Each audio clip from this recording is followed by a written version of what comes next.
Reka nongere mbasuhuze ikaze cyane kuri iyi channel umuntu Modeste, kandi reka nongere nshimire umuntu wese wafashe umwanya we agakora subscribe kuri iyi channel, then video zikaba zimugeraho ubundi agafata n'umwanya wo kuzireba. Okay, niba uri mushasha turakwakiriye nawe kabisa, welcome. Nizere ko ugiye gukora subscribe. Iyi channel rero ni channel dufashanya mu bintu bijyanye na AutoCAD, then n'izindi application zo mu bwubatsi cyangwa se z'abakanishi n'abandi bantu nyine b'abatekinisi bagiye batandukanye. Uyu munsi nifuje ko twareba nyine ibintu byitwa coordinate. Coordinate sinzi niba ari ubwa mbere uzumvisheho, but uko muri kubibona murabona ko nakoze akantu kameze nk'aho ari Cartesian plan. Iyi plan abantu benshi bize turokome bashobora kuba bari kuyibuka. Hano haba hari coordinate, ni ukuvuga ngo gutya bari x axis, gutya akaba y axis. Then iyo usubiye inyuma gutya uri kuza gutya, ubwo uri muri x axis ariko mu buryo bwo kugira umusore mpamvu ziza muri minus, then waza hano uri kumanuka gutya ukaba uri kuza muri y axis, but uri kwerekeza he? Ari muri minus nyine y axis, kubera ko positive y axis na hejuru. Okay, coordinate rero icyo zidufasha ni ugupressinga object yacu ahantu hari precise dimension. Ni ukuvuga kuri dimension nyine, kuri mesure tuba dushaka. Okay, ubwo ni ukuvuga ko tuza tugafata ya object yacu tukaza wenda tuvuge ni iyi ni plot dufite, then iyi ni inyubako muri kona ino imeze nka rectangle, turaje tuyipressinze aha hantu. Okay, reka tuvuge ko hano ari 10, gutya 20, gutya 30, gutya 40, gutya 50, gutya 60, 70, 80. Then hano naho ni 10, 20, 30, 40, 50. Then ikindi tugiye kumenya ni uko turareba ubwoko bubiri bwa coordinate, ubundi tuzabureba nyuma. Turareba absolute coordinate, then twongere tuze turebe relative coordinate. Nizere ko ugiye gufata umwanya ukareba iyi video kugera irangiye. Okay, reka dutangire. Tugiye guhera kuri absolute coordinate. Ubundi bavuze absolute coordinate, ni coordinate nyine zitanga ama point, like aha ni point 1, point 2, point 3, then point 4. But izo point ziba zifite relative point kuri 0 0, cyangwa se ziba zifite reference from point 0 and 0. Ni ukuvuga ngo ndebe niba nabona sketch nyifashishe sketch command.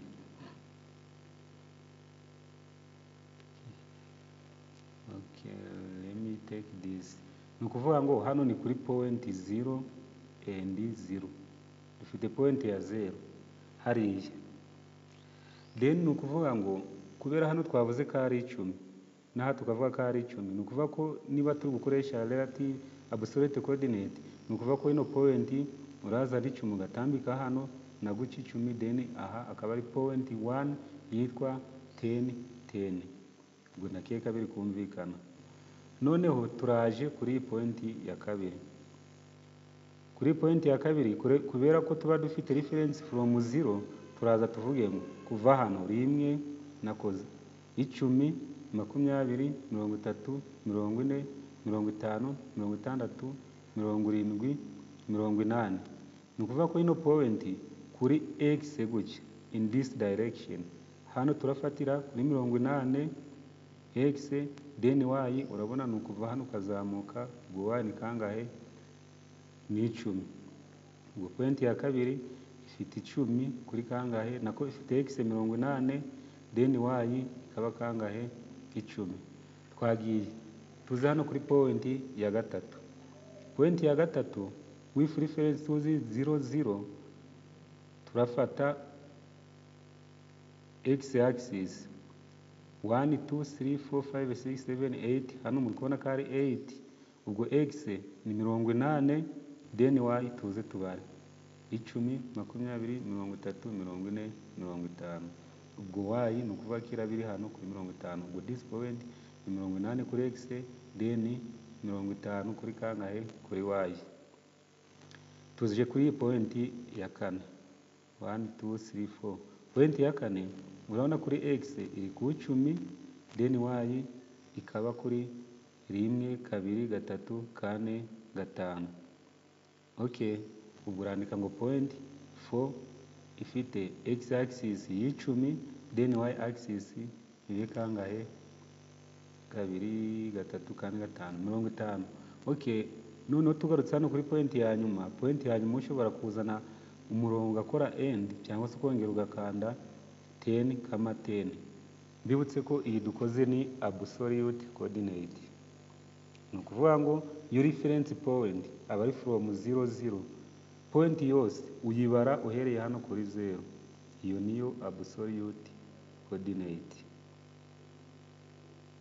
Ndakeka byumvikanye. Niba uri kumva hari ukuntu utabyumvishe waza kumbaza, comment section irabifunguye, then numara kumbaza nizeye ko ndaza kugusubiza tu, ndagusubiza kandi ntabwo ndatinda. Ubwo ni ukuvuga ngo hano muri Cartesian plan, iyi Cartesian plan iramutse ivuyeho, suppose wenda n'indi object wafunguye nako n'indi drawing, murabona ko yafungutse, then tuze restarting a new drawing kuriya, then duhite tuza hano muri model niho dushushanyiriza, nuko dutangire dushushanye. Tugiye kwifashisha absolute coordinate. Dusuppose ko tugiye gukora rectangle imeze gutya.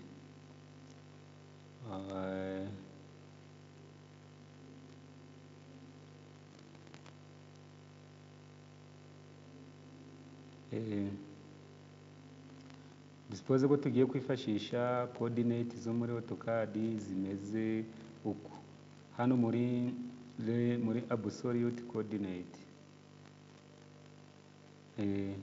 turandika, reka twifashishe zino izi zo muri relative coordinate. Dufate 10, 10. Then tumara gufata 10, 10 tuze dufate 10, 10. Dukande enter. Turamanza dufate line, then dufate 10, 10. Dukande enter. Ubwo first point ni iri. Tuze turebe second point. Second point urabona ko ari 40, 0. Kuno turatypingira ati kubera tutari muri relative kwandike 40, 0. Ubwo dufashe 40 kuri x axis, kuri y dufata 0, dukanda enter. Then indi point hano ni rectangle turi kwifashisha. Dufate 0 kuri x, then 30 kuri y. Ubwo ni ukuvuga ko turaza hano kuri x turava dufasheho 0, dufate 0 kuri x, then 30 kuri y. Okay, then tuze guca indi point. Ubwo kubera turi kuzino turafata minus 40 kuri x, ubwo ni 40 minus 40 kuri x, then 0 kubera kuzamuka ntacyo twafashe kuri y. Ubwo ni indi point. Ubwo kumanuka hano ukumva ukuntu turabigenza. Kubera na hari kumanuka ni downward direction, turafata minus distance kuva hano kagera ni 30. Ubwo kuri ibyo turafata 0 kuri x, then na minus 30 kuri y. Ubwo dukande enter, then kongera dukande enter, closing. Ubwo ni ukuvuga ko akaraka rectangle dukoze twifashishije absolute coordinate. Ni ukuvuga ngo twafashe hano 10, 10. Noneho gucya kubera turi kuzuca twafashe 40 kuri x, then kubera kujya kuri y ntacyo twazamutse dufata 0. Noneho tugeze hano turazamuka. Ubwo y hano twavuze ko ifite 30. Ubwo turandika 0 kuri x, then 30 kuri y. Ihita iduhereza akantu kameze gutya. Turangiza tuze twandike hano, turaza turi kwerekeza muri minus, kandi distance kuva hano kagera hano 40. Twandike minus 30, ubwo kuri x, then na 0 kuri y. Kumanuka hano nako hano ni minus 40 na 0 kuri y. Hano ni kumanuka, then biraba minus 30 kuri y, then na 0 kuri x. Ubwo tube dukoze akantu kameze gutya twifashishije absolute coordinate. ndakeka biri kumvikana. Then tuze dufungure ya drawing ya mbere, dusubire hano turebe ngo polar coordinate nako relative coordinate zo zikorwa gute. Noneho tugiye hano kuri aka kantu gato mfite aha, ni ukuvuga ngo nako iyi relative coordinate is measured from the last point you clicked or entered. Ni ukuvuga byo ubimejaringa uhereye kuri point ya nyuma wa clicking cyangwa se wapimye, but format ukoresha this at x and y, then the symbol at means relative to the previous point. Kuvuga iyo usizemo at bivuze ko uri refera hano muri kubona ko twari turi kwirefera kuri 00 point, but hano biba twavuze ngo starting point, twarangiza tukandika at biraba biri relative to this point. Ino ni nk'ahari irabibaye 0. Tuze hano nitumara kugera hano naho haraba 0 0 abariho tuba turi relative turi kurelating aho tu, then tuve hano turi kuza hano na hano nituhagera hano habe 0 kuri iyi na hano habe 0 kuri iyi, nuko du closing. Ubwo rero nibyo tugiye kugira ute guparatika, naho turifashisha ya rectangle. Tubikore guca, tuvuge ngo point ya mbere turafata line dukande enter, nitumara gukanda enter byo nta kindi turahita dukora, turandika 0, 0. No turafata line, dufata line dukande enter, then du specifying first point tugenda kari 10, 10. Ubwo zino coordinate uzifite. Noneho second point ni at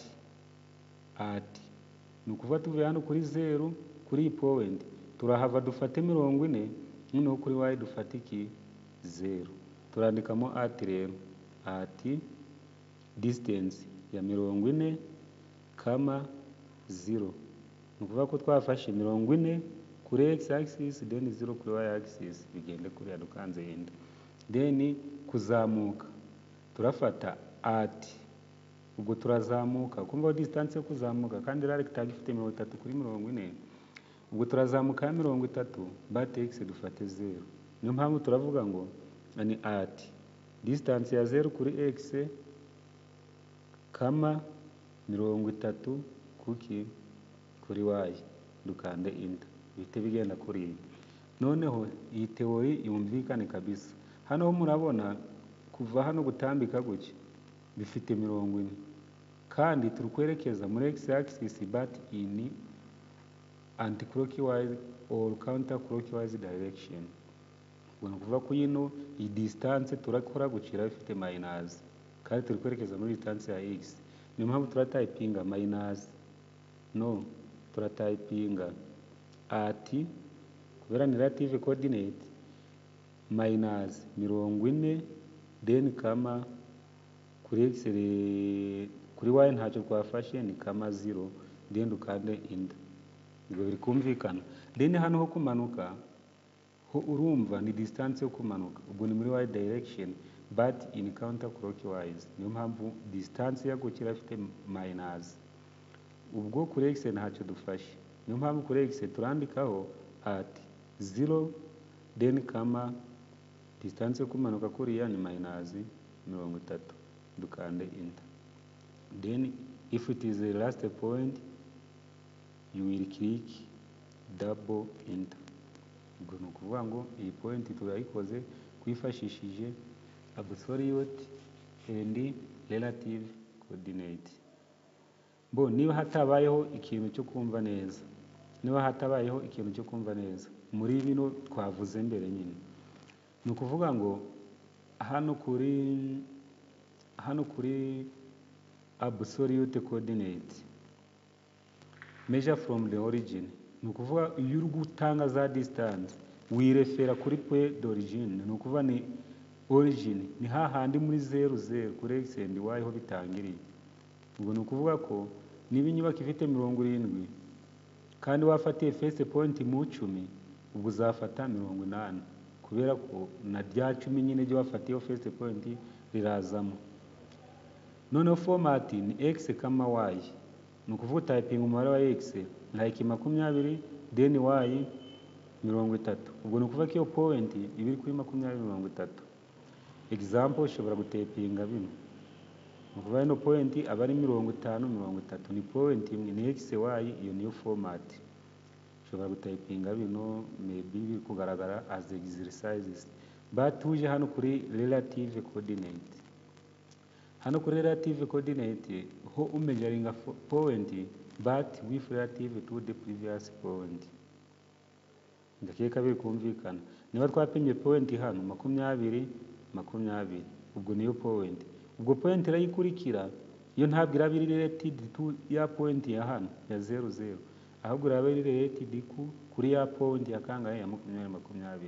Ubwo komeze iyo theory nuyimenya, ndakeka format uraba wayimenya. Format ni ino yo kuvuga ngo at x and y, iyo niyo format ya relative coordinate, kubera ko x aba ari umubare na y ukaba umubare, ni point. But ino at bivuze ko iyo point iri relative to previous point. Hano bikumvikana. Then hari umuntu wari wambajije ati ese hano muri AutoCAD is element, I don't know if you are viewing it clearly, but let me try to explain. Ni ukuvuga ngo hano habaho ibintu byinshi bigiye bitandukanye. Ubundi kano kantu ko hasi, aka kantu kariho utundi dutondetse bakita status bar. Status bar rero urabona irimo kano ka model or paper space, kamo kano ka grid. Grid ni akantu ka mbere yo ga switchinze on uhita ubona grid zimuno. Izo ndi kuzivuga as elements of status bar, but izo ndazikorera video yazo yimbitse kugira ngo biruciye kumvikana, ariko hano nshaka kuzinyuramo gake. Noneho tuje hano iyi bayita snap, urayibona uyigize on ukaza ugashushanya, urabona ibintu ukuntu bita bigenda. Ituma bino bintu byose ba displayed like distance, noneho na angle yuriho n'ibindi biki byose byuriho. Noneho tuze hano iyi bayita auto mode. Iyo nasizeho kiriseri urabibona nyine ukuntu wa switching, ushobora switching by pressing F8 on your keyboard. No iri kidufasha ituma dushushanya imirongo nyine ku buryo ufite ama angle. Urabona gutya waza ugashyiramo angle ya 30. Murabona angle guhita iba displayed muri iya, harane angle ya 26, hano ni angle ya kangahe with reference to horizontal. But ino auto mode iri switched on, ikintu bigufasha nuko ushushanya ibintu nyine ukavuga uti biri kugenda kuri angle duru, ntabwo waza uhite uviza kuri point ngo byemere hariya. Iyo rero ni auto mode, ni ntuza ya gatatu, ni element ya gatatu, iyo ituma ushushanya imirongo ifite angle droit gusa. Ikindi murabona hano aka kantu bakita snap cazo 2D, ni snap cazo nyine. Murabona harimo kiriseri, iyo gaswitchinze off ugafata line guca, urabona ntabwo wamenya ngo last point ushaka kuvizaho ni iyihe. Hano urabona ushobora gukirika ugasanga ushushanyije umurongo but wakiritse ahantu hatariho. But iyo kari switched on kaguhereza uburyo bwo kubona umurongo ku buryo bworoshye. Urugero dufashe line hano, urabona ko ari akantu k'icyatsi. Impamvu iri kubitera nuko iyi snap cazo mode iri switched on. Kenda keka biri kumvikana. Noneho tuze hano aka bakita selection cycling, nako murabona ko kari off. Dusuppose ufite ibintu byinshi, tugiye kureba ukuntu gakora. Dufite circle, nitumara kugira circle tuze tugire na line biri connected. Noneho tuze tugire wenda na rectangle na iri connected hano. Okay, tuze turebe akamaro ka selection cycling. Urabona hano nselectinze aha nje na selectinga hano hagati murana sako ni iri kuba selected nako ira rectangle hano ni line iri kuba selected hano ni ikigire kuba selected but iyo iyi selection cycling iri on uraza ugakirika noneho bikaguhitisha bikakubaza ushaka guselectinga ino polyline azira sako ushaka guselectinga line cyangwa ushaka guselectinga sako kubera ko murumva nyine karimo ijambo yitwa selection cycling ni selection ni uguhitamo nyine niyo ukanze hano aha kuri utu tuzu dutatu ushobora kuza hano kuri selection cycling then ukaza urabona hano ubu yigize